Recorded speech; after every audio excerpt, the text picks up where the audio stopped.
Wherever you go, whatever you do, throw a little at it. Omax, Vest and Briefs.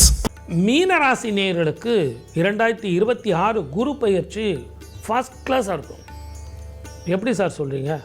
5ஆம் இடத்துல குரு, 9ஆம் பார்வையாக உங்கள் வீட்டை பார்க்குறார்.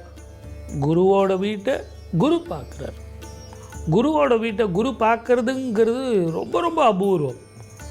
12 வருஷத்துக்கு ஒரு முறை தான் பார்ப்பார் சார். 12 வருஷத்துக்கு ஒரு முறை குரு உச்சம் பெறுறார். 12 வருஷத்துக்கு ஒரு முறை தன் வீட்டை தானே பார்க்குறார். 18 வருஷத்துக்கு ஒரு முறை ஞானக்காரகன் குருவோடு சேர்றார். இப்படிப்பட்ட காலகட்டம் மீனத்துக்கு நல்லா இருக்குமா? நல்லா இருக்காதா? கண்டிப்பாக நல்லாயிருக்கும், அற்புதமாக இருக்கும்.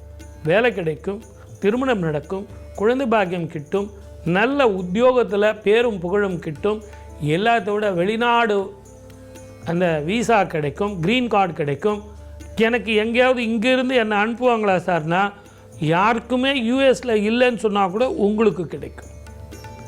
மற்ற நாடுகள் கூட ட்ரை பண்ணலாம், படிக்கிறதுக்கு போகலாம், வேலை செஞ்சுக்கிட்டே படிக்கலாம். அதே மாதிரி படிக்கிற பிள்ளைங்களுக்கு மெமரி சூப்பராக வரும். நான் எப்போவுமே சொல்லுவேன், காலையில் படிங்க, காலையில் படிங்கன்னு.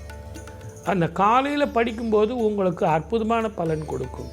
இதை விட ஒரு முக்கியமானது என்னென்னா, பயணத்தில் மிக கவனமாக இருக்கணும். இன்வெஸ்ட்மெண்ட்டு, நான் அவனை நம்பினேன், இவனை சொல்லி நான் ஷேர் மார்க்கெட்டில் ஒரு 100 ஷேர் வாங்கினேன், மிட் கேப் வாங்கினேன், ஸ்மால் கேப் வாங்குங்க.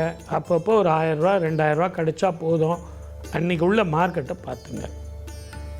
இந்த மீனராசி நேயர்களுக்கு நம்பிக்கை துரோகம் நிச்சயமாக இருக்கும். புதிய வேலை வாய்ப்போ புதிய தொழிலையோ கவனமாக இருங்க. அதீதமாக அவங்களுக்கு நம்புறதோ, அவங்களுக்கு நீங்கள் புத்தி சொல்கிறதோ, அவங்களுக்கு போய் நீங்கள் தேவையில்லாமல் சார் இதை இப்படி பண்ணுங்கள் சார் அப்படி அவங்க என்ன சொன்னாங்களோ அதை வேண்டி கேளுங்க. மீனராசிக்காரர்களுக்கு அந்த சனியும் செவ்வாயும் இருப்பது அவ்வளவு சரியில்லை. உடம்பு ஆரோக்கியம் பார்க்கணும். அதற்கு தேவையானது என்ன அப்படின்னு கேட்டிங்கன்னா, நேரத்துக்கு சாப்பிடணும், நேரத்துக்கு தூங்கணும். கேஸ்ட்ரிக் ட்ரபிள் கண்டதை கண்ட நேரத்தில் சாப்பிட்டீங்க அப்படின்னா உங்களுக்கு தேவையில்லாத வியாதிகளை கொடுத்துரும். எது எப்படி இருந்தாலும் தெளிவான சிந்தனையும் தீர்க்கமான முடிவும் எடுத்து இந்த குரு பெயர்ச்சியில் நீங்கள் பண்ணீங்க அப்படின்னா லக்ஷ்மி கடாட்சம், புதிய வேலைவாய்ப்பு, கடன் தீரும், சுபம் சேரும். வாழ்க வளமுடன். All the best.